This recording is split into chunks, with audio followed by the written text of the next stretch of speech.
पालघरमध्ये अमानुषतेचा कहर, 5 वर्षांच्या चिमुरडीवर बलात्कार करून तिच्या लहानग्या भावाचं गुप्तांगही कापलं. पोलिसांकडून आरोपीचा शोध सुरू.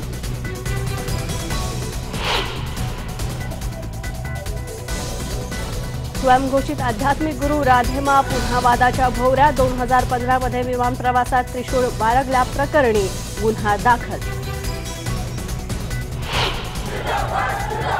नाशिकमध्ये किसान सभेचा जिल्हाधिकारी कार्यालयासमोरच महामुक्काम सत्याग्रह.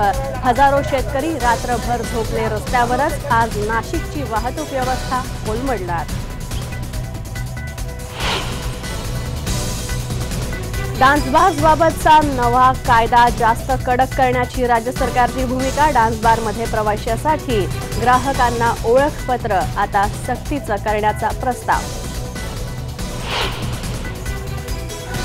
शिक्षण प्रसारक शिक्षण संस्थेची आज निवडणूक. मतपत्रिका बाळगल्याप्रकरणी अभय दाढेंना कालच झाली अटक.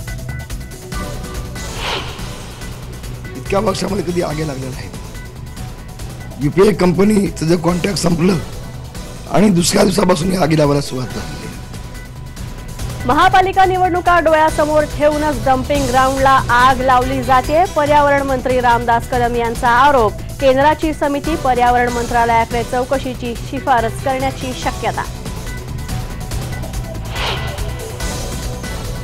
2003 मधल्या मुंबई साखळी बॉम्बस्फोट प्रकरणात आज सुनावणार शिक्षा. न्यायालयानं काल 10 आरोपींना ठरवलंय दोषी. कन्हैया कुमार येत्या 14 एप्रिलला पुणे दौऱ्यावर येण्याची शक्यता. पुण्यातल्या विद्यार्थी संघटनांची माहिती.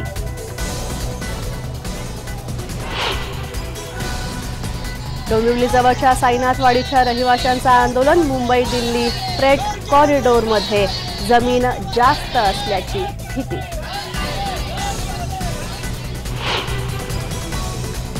आणि विराट कोहलीनं ट्विट केला धोनीच्या मुलीबरोबरचा फोटो. तर क्रिस गेलनं घेतलीये बिग बींची भेट.